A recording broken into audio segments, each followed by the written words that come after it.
Welcome to Breaking Through with me, Kristen Ralph Finkbeiner, powered by MomsRising. Thanks so much for tuning in. On this show, we take a look at what just happened with the cuts that were pushed through by Donald Trump and Republicans in Congress to our health care. When are those cuts going to happen and how we can reverse them? Following that segment, we look into education, K through 12 education in America, and why K through 12 education is under attack and how you can make a difference there too. After that segment, we look at the DC takeover by Donald Trump with the military. It's ridiculous, it's outrageous. Find out what's happening, where, when, why, and how there too. We close the show covering National Breastfeeding Month and how you can get involved in making a difference in your community. We're going to jump right in with our first guest. Welcome to Breaking Through with me, Kristen Ralph Finkbeiner, powered by MomsRising. We are joined by a guest who has really important information for me, you, and us today, Natasha Murphy, who is with the Center for American Progress. Welcome, Natasha. Thanks so much for having me, Kristen. It is truly a pleasure to be back with you. I'm so glad you're here, and I'm so sad about our topic. Our topic is how Republicans in Congress and Donald Trump just passed a law which cuts healthcare access for over 17 million people. And what does that mean? So I'm wondering if you can give us a little bit of a background on the law. And then after that, we're going to dive into the timing of implementation of the law because it's actually staged over multiple years. So what law passed that cut healthcare? Can you share what happened? Yes, so right over the 4th of July weekend, we saw Congress pass the supposed One Big Beautiful Bill Act, and it was touted as a huge federal deficit reduction tool, but the reality is it decimates the social safety net. And so, like you talked about, these are historic cuts to the Medicaid program, over $1 trillion in cuts to the program that provides health coverage to our children, older adults, individuals with disabilities, mothers. So people who really rely on this public health insurance program over the course of, the next 10 years are going to be facing the loss of such important health insurance coverage, coupled with, other types of cuts to things like the SNAP program. So it was really, really concerning that while this country was celebrating the 4th of July and freedom and independence, we saw our federal policymakers, largely the Republican Party, cutting the social safety net that is a lifeline for millions of Americans. I mean, these programs allow people to build good lives, allow people to go to work, allow people to raise their kids, allow people to contribute to their communities, and also boost the economy. And the fact that these programs were cut by Republicans in Congress and Donald Trump, as you said, during the 4th of July holidays, which really takes away our freedom by taking away these programs, is obnoxious. Now, I just want to have a moment and also share the reason for these cuts is something also obnoxious. Can you share the reason for the cuts? Yes. So, like I said, they were kind of proposed or tried to be framed as a deficit reduction tool trying to cut federal spending. But the reality is, these cuts are being used to finance tax breaks for the top 1%. So these cuts are merely going to benefit the billionaire individuals as well as the billion and trillion dollar corporations that honestly were donors to President Trump and who support a lot of our congressional representatives.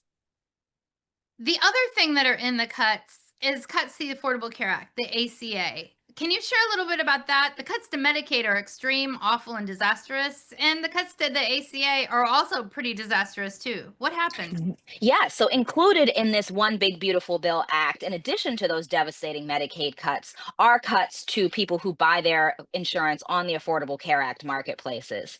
And these are some of the cuts that people are actually going to feel most acutely and kind of sooner than some of the other cuts. So the first big change is congressional Republicans declined to include in the One Big Beautiful Bill any type of legislation that would have extended the tax credits that have helped to make marketplace coverage so much more affordable for, over 20 million Americans. And so these enhanced tax credits have helped people lower their premiums since 2021, but they expire at the end of this year. And so later on this summer, honestly, in the next couple of weeks, as people start to get renewal notices from their insurance company, they are going to see hundreds, if not thousands of dollars more per year just to maintain their same coverage as it relates to their premiums. And that sticker shock is going to be severe and honestly disastrous as we face a continued affordability crisis. So, people, do not give up hope. We are pushing to reverse these cuts. We are pushing to have new members elected to Congress who will put people over billionaires. We're pushing to restore healthcare, and that means that we want you to stay engaged. That means we want you to not give up. That means that your voice is needed more than ever. I always like to say this when we're talking about disastrous cuts, because these are really disastrous. And when we pay our taxes, we are actually paying to have services together, like access to healthcare, like access to nutritious foods, like access to accurate K through 12 education, and to have Republicans and Donald Trump undermine that access in order to give tax breaks, even more tax breaks to billionaires so that they can get, maybe a tax break off of their personal private jet. Hello. We don't need that happening. We need healthcare. So we are not giving up. We're going to keep pushing. And before we get into how to keep pushing, I do want to go back to the timeline a little bit, because I mentioned Yes. at the beginning, one of the unfortunate things that has happened with the passage of this terribly devastating betrayal of a bill is that there is a delay in when some of these healthcare cuts will happen. Now, that's good that there's a delay. We want people to have healthcare for as long as possible. But what they're trying to do is shift the blame to Democrats through a delay. Can you share a little Yes. bit about that? Yes. So a strategic decision was made, particularly for a lot of the healthcare provisions. So many of the most harmful ones, like the work reporting requirements for Medicaid coverage, actually will not go into effect until after the midterm elections. And, given the reality of things, when those changes go into effect, people are going to blame the folks that are going to be in office at that time, not necessarily their predecessors. And so there's definitely been a lot of kind of kicking the can down the road, and it really, the onus is on us as advocates to make sure that we are educating the American public and really holding the individuals who voted for the bill and ultimately passed the bill accountable for those choices that they made. So, what can people do? How can people hold people accountable? What's happening?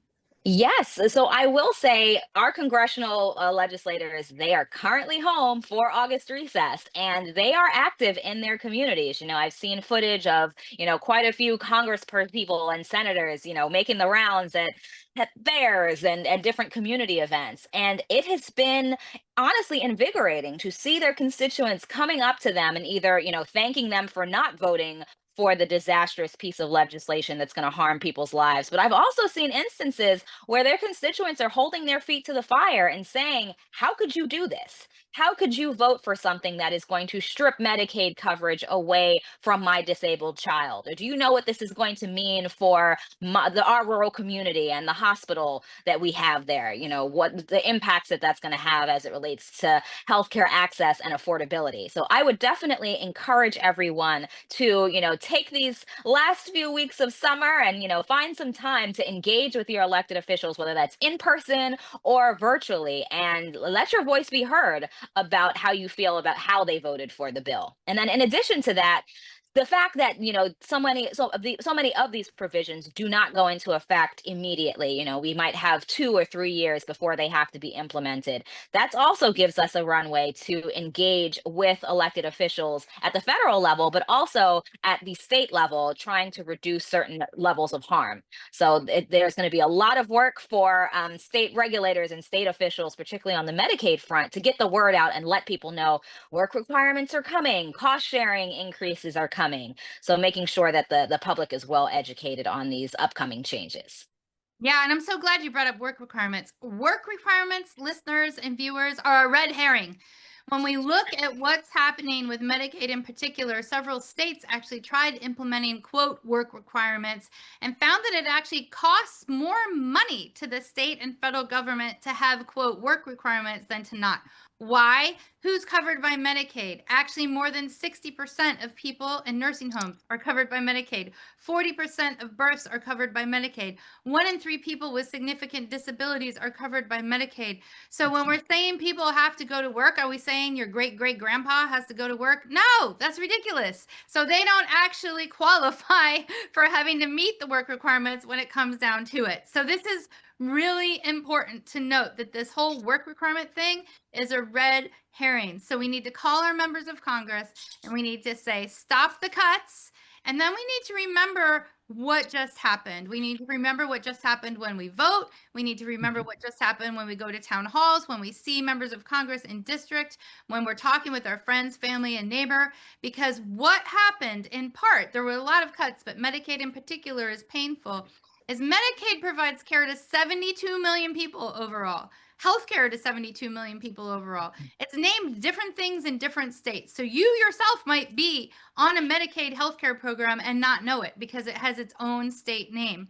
But even so, Trump and Republicans in Congress made extreme cuts to Medicaid, and they did this to give billionaires more tax breaks, but also to pay and fund even more separation of families, even more human rights abuses, and even more terrifying of hardworking immigrants, people who are essential to our care workforce, our families, our economy, and our future.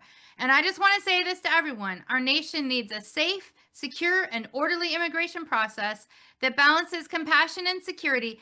We don't need cuts to healthcare. We don't need cruelty. We don't need what's happening right now. We don't want our taxpayer funds used to pay for cruelty or billionaires' tax breaks on their jets and yachts. I just had to have a soapbox moment there because I'm so mad about this. How are you feeling about this? I know you're a policy analyst, so we're not supposed to have feelings, but how are you feeling about this? Like you said, Kristen, it is the cuts themselves are devastating, knowing the toll that this is going to have on millions of individuals and families, coupled with the fact that the reasoning behind it is honestly atrocious and so unsound. So I am equally as fired up and as infuriated. How can people get involved with your organization? We love your organization. How can they get involved? Yeah, so if people want to learn more about the work of American Progress, the analysis that we do, we also have an incredible story bank and storytelling machine. So I encourage folks to visit AmericanProgress.org, sign up for our newsletter, and stay up to date on the latest and greatest. Woohoo! Okay, now I have a closing question that I've been asking a lot of people. It is really hard right now.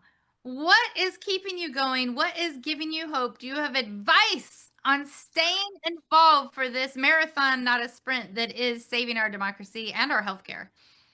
Yes, I agree, Kristen. It is certainly going to be a marathon. It feels like every day there is a new threat. But honestly, what keeps me going is remembering the people that exist at the core of this. Like you said, it is, the older adults in a long-term care facility. It is, the mom and her child trying to, make sure that they can live as healthy and as thriving of a life as possible. And, being able to provide the analysis and advocacy to ensure that they have accessible and affordable health insurance for when they need it is more than enough to keep me going. It keeps me going too. And it's so annoying. You read these headlines lately. I mean, since a certain someone has taken office, the headlines have just been worse and worse and worse. Do you think, as somebody who does policy analysis, that there is a tactic of having just weirder and worse things in the headlines so we potentially get amnesia about the awful and horrible thing that was just in the headline the last week? Honestly, I think that has been their playbook and their tactic, just kind of spamming us with the latest and greatest piece of nonsense. But we have to stay focused, have to remember what is truly at stake and what matters, and not fall victim to these distraction razzle dazzle techniques. Razzle dazzle of doom. So, in closing, what should everybody do to help save healthcare? Yes, I think the biggest thing is to make sure that you are paying attention to what your elected officials are doing. And that first step really is making sure, knowing who does represent you at the state and federal level. And so please make sure that you are following them on social media, signing up for their newsletter so you can stay abreast of the decisions that they're making. Because again, it is all on supposedly on behalf of you, their constituent. Thank you so much for being on. Thanks for all you do. Thanks, thanks, thanks. Absolute pleasure. Thanks for having me. Thank you. We're going to take a quick break. Don't go away. Next up, education. It's ridiculously under attack. How do we fight back? We'll be back in a quick second. Welcome back to Breaking Through with me, Kristen Rao Finkbeiner, powered by Moms Rising. We have a really great guest for you right now. We're lucky to have her, Ameshia Cross, who is with EdTrust. Welcome, Ameshia. Glad to be here. Thanks for having me. I'm glad you're here, and I am so thrilled that you can help us demystify and raise up what Republicans in Congress and Donald Trump are doing right now to undermine, undercut, and really destroy education. What's happening with education policy right now? Well, I think to understand what's happening right now, we actually have to do a little bit of a reverse history. Prior to the November election of last year, what we saw with Donald Trump was a campaign that was dead set on the erosion of access to public education. In every stump speech he gave, every town he visited, every stage he was on, he talked about not only giving education back to the states, which for Black people specifically rang some levels of fear because we knew what that meant, particularly to the civil rights era fight.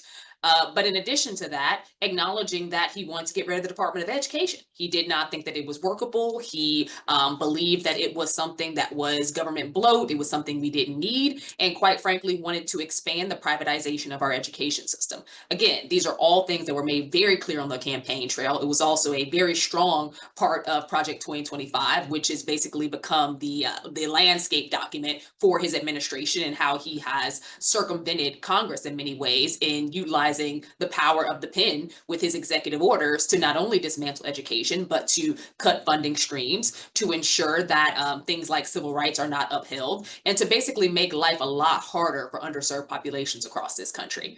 Fast forward to today, what we have seen is several executive orders, up to and including ones that harm what is to be taught in the classroom or greatly limit it. When we're talking about the anti-DEI orders, which are aimed at curriculum, but also campus climate, protections for students who are of various diverse backgrounds, in addition to funding cuts to things like research, particular areas of research that help us to understand gaps and how to close those gaps when we're talking about what we know is a literacy crisis across America, as we've seen with the NAEP scores.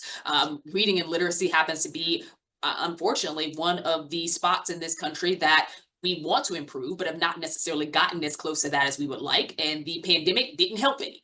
Acknowledging that we also have a lot of young people who are behind in math. Instead of paying attention to those scores and ensuring that schools were equipped with the necessary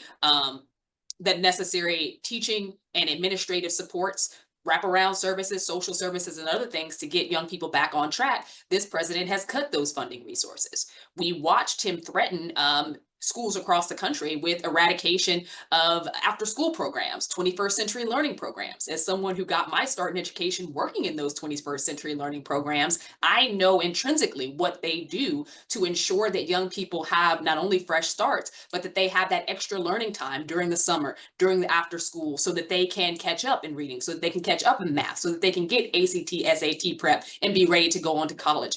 Those were things that he initially had on the chopping block. And thank God for parents like those who listened to this program, who stood up, who fought, who advocated, because they did stop him in actually accomplishing the goal of getting rid of those 21st century learning programs. But Trump didn't stop there. We know that he continues to dismantle the Department of Ed. In addition to that, he has a FY26 budget, a fiscal year 26 budget that literally is aimed to cut over $12 billion in funding for schools across this country. That's going to be huge. It means that your paraprofessionals, your mental health experts and specialists in the classrooms and in schools across the country will not be available to help young people. It means that the supports for those who may have special needs. My older brother has autism. I knew how hard it was for my mom to find services for him when I was growing up and going to schools in rural Mississippi. heavy. When you see those types of things get cut, for parents who don't have any place else to turn, it becomes extremely difficult. We know that the Secretary of Education, Linda McMahon, former, or current WWE CEO, I was a fan of WWE as a kid. That doesn't mean that she is qualified anyway to lead the Department of Ed. With that being said, she is currently on a state-by-state tour de force, to tell people how they're giving education back to the states and to herald what this White House is doing. Meanwhile, they're taking apart education bit by bit. And in a few short months, there will be fewer public education schools available in your communities, because more and more governors are poised to sign into the voucher law that was passed in the Big Beautiful Bill Act. So I think that we have to be very real about what's being faced on the ground for parents, for schools, for people who care about young people, for the wraparound services, for the necessities we know these kids need, because he's also, moving to cut SNAP food stamp benefits. He's also in his budget, there will be cuts to Medicaid. There will be cuts to life-saving resources for young people. We have to be very serious and vigilant about how we talk about these things, but also how we understand them. So true. All of what you said is so true. And listeners and audience, I hope what you heard is that education is under attack from multiple angles in multiple ways and on multiple levels. And that's not okay, right? The K through 12 education system, the pre-K education system, the post-K through 12 education system, all of that is what helps build good lives, what helps make our country stronger, what helps our economy and our families succeed. So I guess my question is, why is education under attack from Donald Trump and Republican leaders in Congress specifically? We are not seeing this attack from Democrats. So I just want to name that as well. Why are they attacking education at all levels, for all ages and stages of life? Well, history repeats itself quite often. And in America, our education system was originally derived and constructed only for the children of wealthy land-owning people, and specifically wealthy land-owning white males. If you were anybody who fell outside that category, education, especially higher education, but strong education systems and even the ability to read, was supposed to be something that was not given to you. Fast forward to present time, what our president is doing is taking cues from dictators, from authoritarian regimes, because at the end of the day, whenever there is an authoritarian regime that rises, the first thing that they dismantle is education. They limit what books you have access to, what history you can learn, where you can go to school, or if school is available to you at all, and who can go to those schools. This is something that we've seen across the Middle East. This is something that we have seen in Central and South America. This is something that we have seen in Russia. This is something that we have seen in certain parts of China. This is not something that is innate to America, but it is something that is innate to authoritarian regimes. And what we know about President Trump is that he does not respect democracy. Democracy, inherent in and of itself, also has a free flow of thought and debate, and making sure that you educate people. You don't tell them what to think, but you do teach them how to think. And for someone who wants to limit that, because the process of thought, the process of deliberation, having access to multiple levels of materials, getting smarter, learning how to compete in a global workforce, all of those things make America stronger. Trump is not interested in making America stronger. He's interested in making himself strong, meanwhile making America weak, and making Americans people who rely fundamentally on him instead of their own ingenuity, instead of their own self-responsibility and innovation. He is absolutely fine diminishing the strength of the American youth as well as the American adults to ensure that he stays in power. And part of that, I would argue, is because what we know from data, he hates data, but what we know from data is that the majority of Trump voters, the majority of Republican voters writ large, are individuals who do not have college degrees, are individuals who do not have higher education, are individuals who, unfortunately, either stopped out of the system, or individuals who did not go through the process of, learning beyond high school. I think that at this point, the recommendation, the understanding has to be that authoritarian regimes run on two things. The first thing is fear. The second thing is an uneducated populace. And Donald Trump is trying to invoke both. just this week, he announced that he is going to have, he took over the DC Police Department. He also has the National Guard in the streets. He's arguing that he's going to do that in other major cities across America. Again, the fear tactics are here. He's utilizing it in immigration reform as well, which is affecting a lot of our students in classrooms, particularly those who are from mixed status families who are undocumented young people themselves. That is the mode of his elongated campaign. He's in office, but he never stopped campaigning. He is also someone who wants to change the image of America. We have never been a perfect union. We have never been one where everybody had the level of access that was equivalent to their esteem, to their work ethic, to whom they were. That has just not been one of the cornerstones of our democratic society, even though we've been working towards it for quite some time. We inch a little closer with every generation. He is destined to take us back. When he says make America great again, it means make America white again and make America in an image of white supremacy. And with that image is also a very distinct movement to limit who has access to education, because with education comes advancement. With advancement becomes a much stronger chance to be able to challenge the status quo, to be able to, rise above your station, to be able to earn more than possibly your parents or your grandparents were able to do. He doesn't believe in that system. He believes in a system where if you are born wealthy, that is the best thing in the world. If you are not, you should never be able to access it. You should never be able to access the middle class. And again, these are authoritarian thought frameworks, but they're frameworks that are upheld by this White House and frameworks that are unfortunately upheld by his Department of Education as well. Given that we're in this dire situation, and people, it is a dire situation, what's your advice for what people should or could be doing to help actually reverse the trend toward authoritarianism and against education? Debate.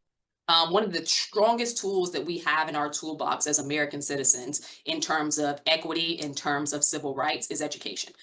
Education has been the civil rights movement of our time, a cornerstone since the beginning of time.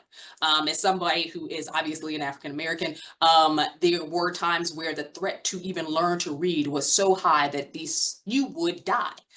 Yet there were parents who were enslaved who were still teaching their young people how to do it. I think that there is a lot to be said about a culture that is regressing in many ways, specifically when it comes to literacy.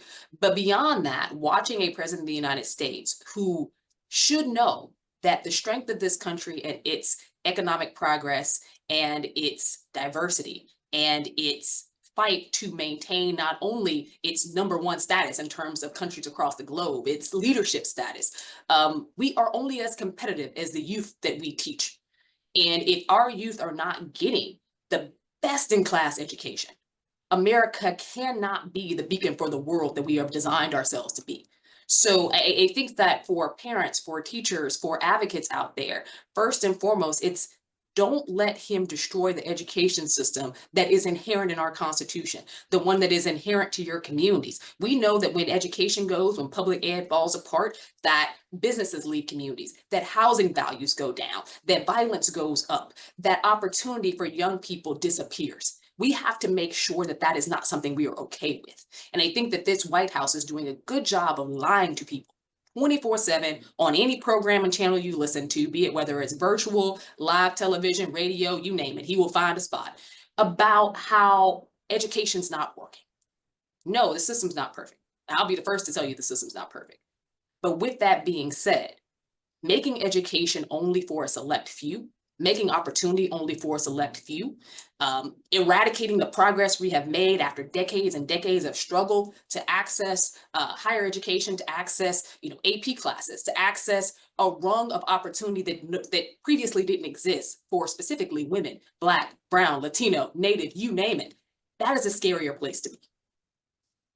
Listeners, you just heard it. We need to not give up on each other, not give up on education, not give up on democracy. We need to keep fighting, keep pushing our local elected leaders, our state elected leaders, our federal elected leaders to actually support the education that our taxpayer dollars are paying for. This is not a gift that we are getting from the government. This is something that we together have prioritized as a community and as a country.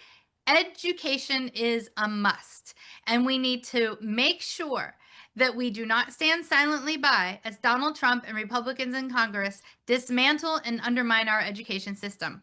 So call your member of Congress right now and say, please pay attention, support education, and don't give up on us. Thank you so much for being on. Thanks for all you do. Thank you, thank you, thank you. Thanks for having me.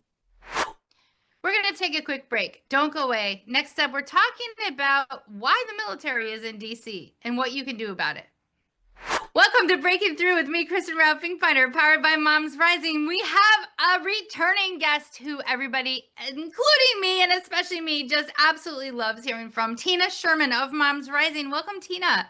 Thank you, Kristen. So good to be here. I'm really excited because we are talking about breastfeeding, and we're talking about National Breastfeeding Month, and we're talking about what is happening in the United States of America related to breastfeeding overall. There's a whole bunch of celebrations over National Breastfeeding Month of specific communities, so I want to talk about that too. But to start, I want to talk about why is it so important, and I agree it's important, hello, to talk about breastfeeding and to lift up breastfeeding information. What's happening? Yeah, thank you, Kristen. Well, first, I want to set the stage.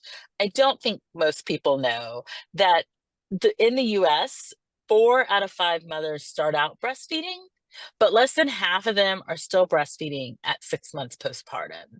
And so that is one of the reasons why we take August, and believe it or not, National Breastfeeding Month has extended into September to really bring awareness to the joys and challenges that many breastfeeding moms and lactating folks experience in their breastfeeding journeys. We here at MomsRising believe that breastfeeding is more than nutrition. It's about equity, dignity, and the right to be supported.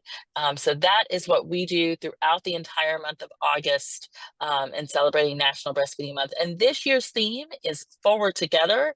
And we have been taking that theme to really embrace that forward together means no family, no lactating individual left behind. And so what do we need to do to lift up all families, particularly Black and Brown communities who face different struggles in meeting their breastfeeding goals? And I think it's really important to lift up those struggles, but also what you said, many people who start out on the breastfeeding journey aren't able to continue it. So first, let's say everybody should be able to decide what is best for themselves and for their new child. And so breastfeeding is what's recommended by pediatricians, but there are a lot of barriers to breastfeeding, Yes. including our lack of paid family medical leave in the United States of America, including the fact that we are one of 6 nations on the entire planet Earth that don't have paid family medical leave. What are the barriers, the biggest barriers to people being able to decide to either start or continue breastfeeding? I appreciate that you went right there, because what ends up happening in this country is that we know the benefits, the benefits of breastfeeding have been shown, but the reality is that most families really are with false choices. They aren't given the real opportunities to, if they want to breastfeed for a few days or a few months or a few weeks, they're not really given that opportunity. And it really does begin with paid leave. Right now, 1 in 4 women are back to work in 2 weeks, if you can believe that or not. 2 weeks of giving birth.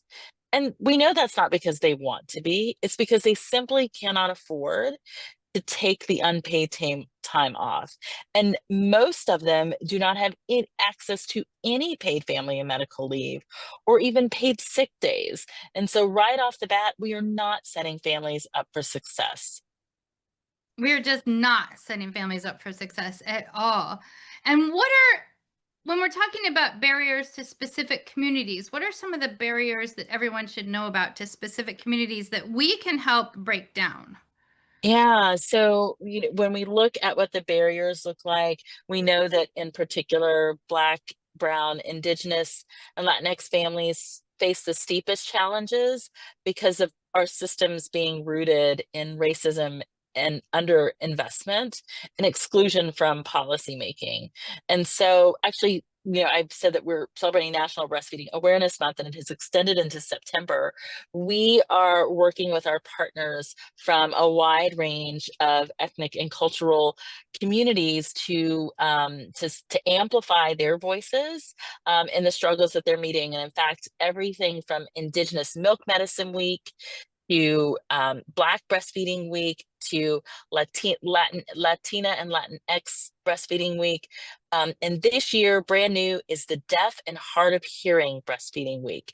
And each of the communities that are part of, each of the communities representing those groups really go in and highlight, again, the joys, but also the challenges in meeting those breastfeeding goals. So whether it's from not having paid leave, not having access to the lactation support they need, or the stigmas and community challenges that come within those communities.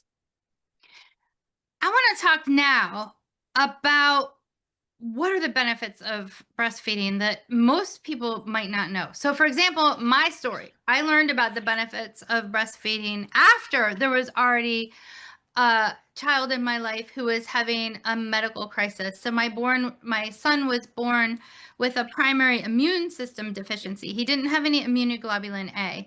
And what I did not know is that there is no pill to get you immunoglobulin A. There's no IV fluid. There is no shot. There is no way to get immunoglobulin A, also known as IgA, if you are not nursing. Nursing is the only way to get IgA to an infant who doesn't have it.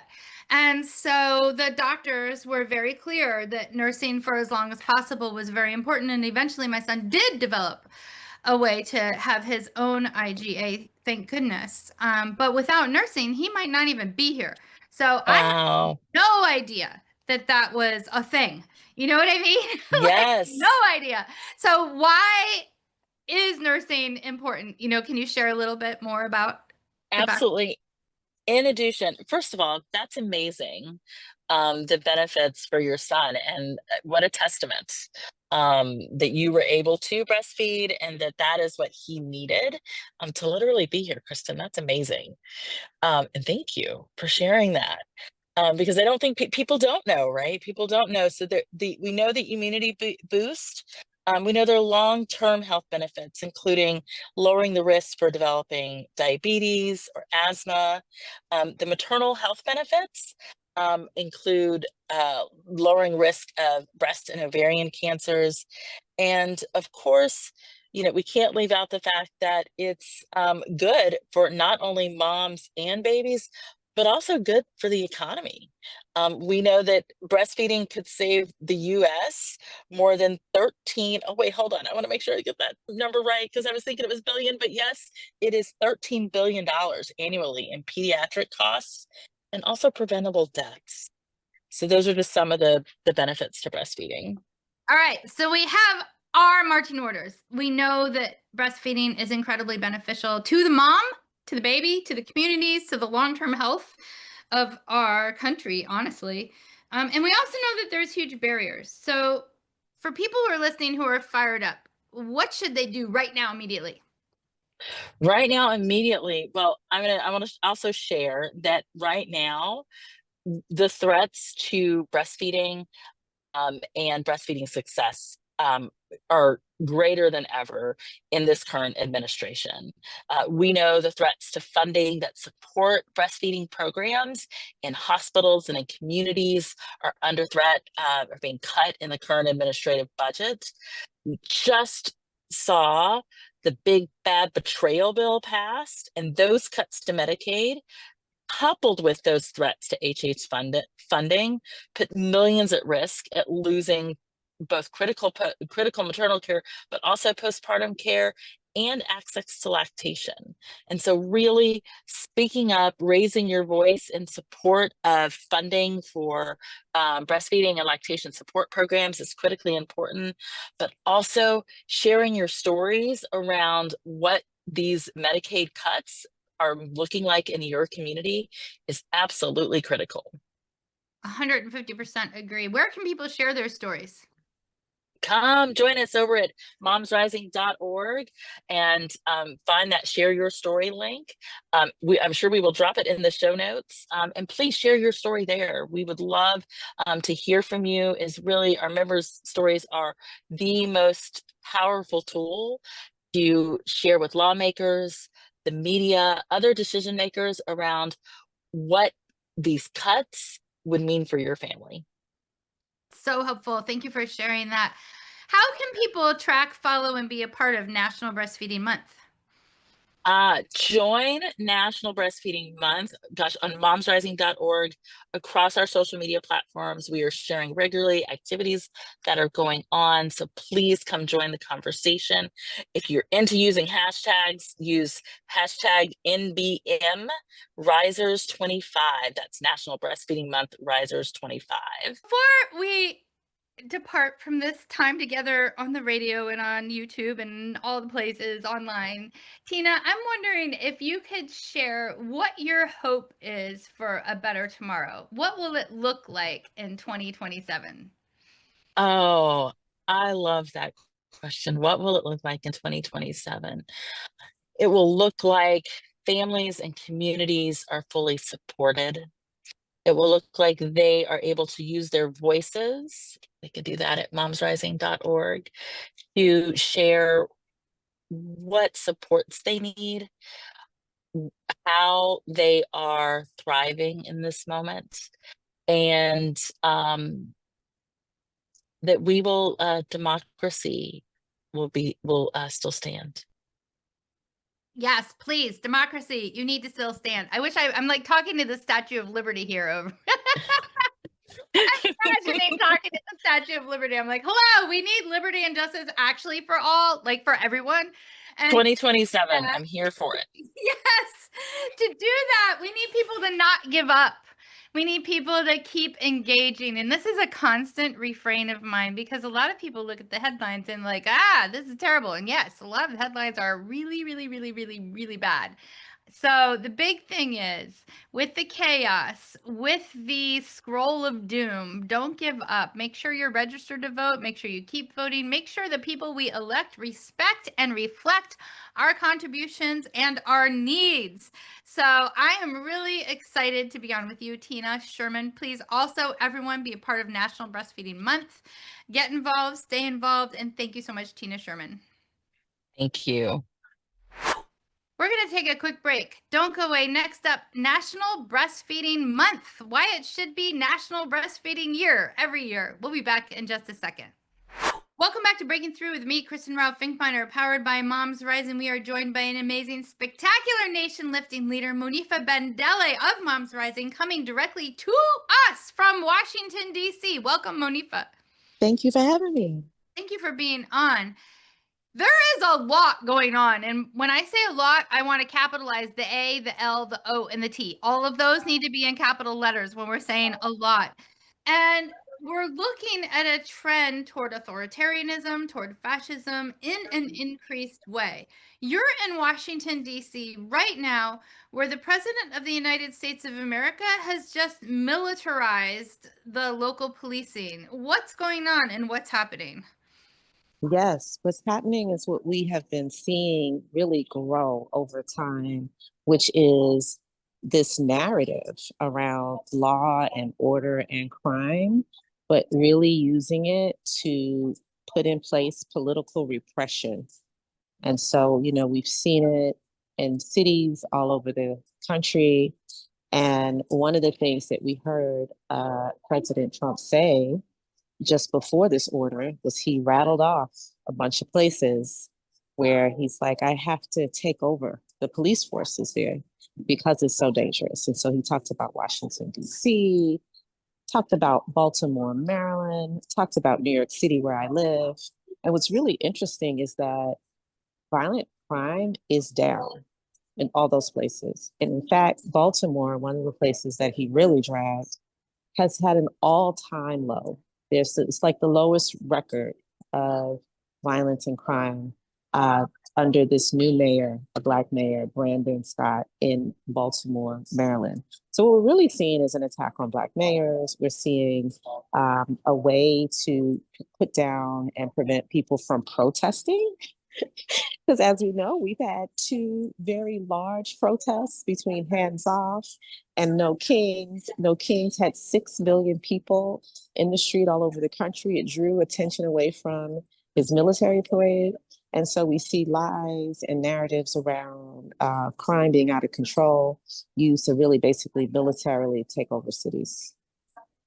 And it's not good. People, many of you listeners know, and most probably don't know, but I actually grew up on the East Coast and the Maryland area. And so I have some experience on the East Coast. Plus, many listeners also know that I'm regularly in DC. And the crime rate in DC is at a 30-year low. I looked it up, and there are half the homicides in Washington, DC as there were when I was in high school. Half. In other words, this is not about crime. It's, as Monifa just said, about attack on the sovereignty of Black mayors, on the voters in those cities getting their freedom of being able to live, basically. And I want to share the definition of fascism with people, because this is what we're looking at, fascism and authoritarianism. So first, I guess I'll start with authoritarianism.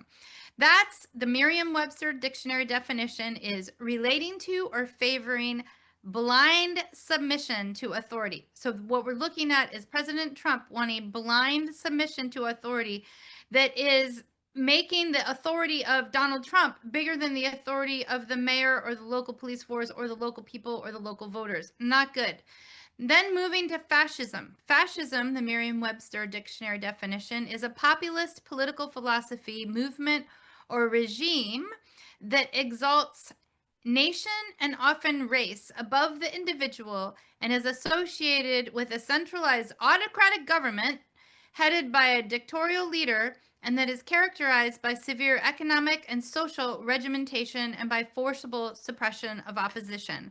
So we're seeing all of that happening right now. We're seeing the dictionary definitions of both of them in motion. What can people do, Monifa? Well, all of these things are being put in place so that people will not speak out and resist it, so that people won't do the things that will stop it. So that's why we see the taking over of the streets by military. It's so that folks will not go out and protest. It's so that people won't participate in No Kings or mobilizations like Hands Off. And so what we have to do is we have to lean in. We have to make sure that even if you're, and everyone's, I want to say this very clearly, everyone's way to protest doesn't look the same. Some people can get out and take to the streets. Some people can sit there in their home and just call their member of Congress and harass them to stand up and do something. Some people can show up to town halls where their members of Congress are not doing the right thing and tell their stories and voice their concerns. Some people can stand up mutual aid in their cities and in their rural areas to help the millions of people who are suffering under these policies and attacks on food security and on healthcare. So there's so many ways that you can show resistance to the two things that Kristen named, authoritarianism and fascism. You know, we do it by building community. And that is really the way that we are seeing, that's what we're seeing happen. We're seeing it happen in Washington, D.C. We're seeing it happen all over the country. You know, people are finding ways to care for their neighbors instead of abandoning their neighbors, and also are speaking out and saying, this isn't about crime. I'm glad you quoted the DC stat. I was very shocked. I looked it up. I heard the Baltimore mayor say that it's the lowest crime statistics ever reported. So going back 50 years. So just because a president gets on TV and tells you Baltimore is so dangerous and it's just a raging area of danger, listen to the people who live there, right? Like you say, you're from Maryland. Listen to the people who live there. And also, I want everybody out there who was alive in the 80s and 90s to just like, please wipe the smoke off your glasses. We are not in a crime wave. We had a crime wave. We know what the crime wave looks like. This is not that. This is not that. Our children have never seen what we saw during those 2 decades, and really, again, what happens when you destroy care infrastructures, which happened right before then, when the Reagan administration, destroyed and dismantled a lot of care infrastructure for communities and families. So we have not seen that, and we hope that we don't see that with some of these policies that this big, terrible bill has put in place. 100%. I mean, it's really Baltimore, Maryland is one of my favorite cities on the planet Earth. And if I was going to move any place on the East Coast tomorrow, it would be to Baltimore, Maryland. So I take personal offense when Donald Trump is saying horrible things about the places of my youth. And, you know, there has been such a drop in the crime rates overall, and in particular in the cities that are under attack, that this is not about actually lowering crime. This is about racism. This is about authoritarianism. This is about moving our country away from democracy and toward fascism. This is not what the principles that we have never achieved quite yet of our nation, but the founding principles that are goals for our nation. This is the opposite of that. And I was going to say also, this is a pushback on our movement, MomsRising, and so many organizations around the country back in 2020, and even before that in 2015, really challenged the notion that policing and prisons make our communities safe. We put out stories after stories that said that public health infrastructure is where you really nail it in terms of making communities safe, and that the safest communities in the country do not have the most police. It's actually the inverse. So we know that things like having schools open and having after school programs and having summer youth programs and having mental health services and having healthcare, period, and food security, all of those things create a safe environment. And so we push those things. And what we started to see, amazingly, is that local leaders took up this mantle of invest, divest. They started to move resources from city jails. And instead of putting people in jails who need mental health services, they hired people who could help people with mental health services. You know, instead of criminalizing the unhoused, they leaned into public housing. And you see local mayors doing some really great experiments, and it's working. And that is the other thing that the administration is trying to not get out, the fact that we can actually make cities and communities safe when we create a care infrastructure that values human beings over profits. So true. And instead of building a care infrastructure that boosts families, boosts our economy, boosts safety, we had Donald Trump and Republicans in Congress make the biggest, worst cuts to Medicaid, to the Affordable Care Act, to SNAP, to K through 12 education that we have literally ever seen in recent history. The worst, most damaging cuts. So we don't have that much time left, but I'm wondering if you, Monifa, can share with our listeners a little bit more about how to deal with this moment. First, personally, it is depressing to watch literally attacks on our country happen from the White House. But also, as activists, what can and should we be doing now and in the long term? So, personal, what can we do to keep our spirits up? And then, sort of as advocates, what can we do to keep change moving forward? Personally, everyone try to turn off the TV and the screens and the radio a little bit every day. You really have to unplug from this. It's an onslaught. It's never ending. It's like, what? We're going to arrest Texas lawmakers. What? We're going to seize DC. You know, you're getting these things back to back. And so make sure you pace yourself with the information.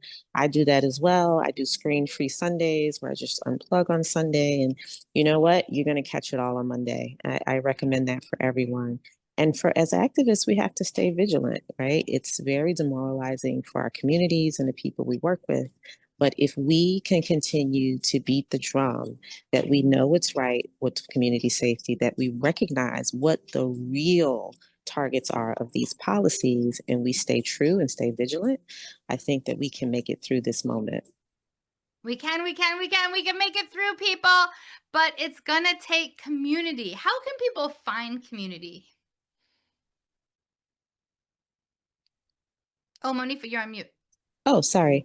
Mutual aid networks have popped up all over the place. It is amazing. Whether it is networks of moms, whether it's movement for Black lives, there's climate justice resiliency hubs popping up. I really encourage folks to go to Moms Rising, check out our website, and look for Moms Next Door. If you live in the DC area, look for our Mombassador program. These are all ways that you can connect with other people. And also, many of you are already in community. Bring this information to the family reunion. Bring it to Sunday dinner, bring it to the Parents Association, and continue to build community where you are. We have to activate new spaces, but we also have to go where the people are and activate those spaces. Yeah. And sometimes people are like, I don't know how to organize. I don't know how to go where the people are. Well, have you organized a birthday party? Yes, then you are an organizer. It's just bringing people together, having fun, meeting people where they are, possibly having a snack, healthy or unhealthy snack, and talking about what matters to one another. And that's where story sharing comes in. A lot of people think, oh, I'm the only one who's experienced this. So, for example, you could say, if you have ever gotten sick and needed to go to the doctor, you have a story about why healthcare is important, and you could share that. Have you ever been in struggle trying to find or afford childcare? You have a story. Have you ever needed paid family medical leave after a new baby arrives or a serious health crisis strikes? You have a story. So you have a story, and sharing that story with other people in community over cake, dinner, or treats is really one way to both build community and to organize. We have about 20 seconds left. Do you have a last tip, Monifa? I just want to double down on make sure you care for yourself and unplug from the onslaught. And also make sure that your young adults and your teenagers are also unplugging from the onslaught periodically. Check on them and make sure they're okay. Thank you so much, Monifa, for being on. Thanks for all you do. Thank you. Thank you. Thanks. Well, that's it for our show today. Thanks so much for tuning in as we tackle the top topics facing our nation in a way that requires the most boring disclaimer in the history of the planet Earth. Here it goes. Views expressed on this show are those of the individual speakers and should not be attributed to Moms Rising, to this station, or to any news or social media service that may disseminate a recording of this show to the public or to any segment of the public. Boom! We'll catch you next week.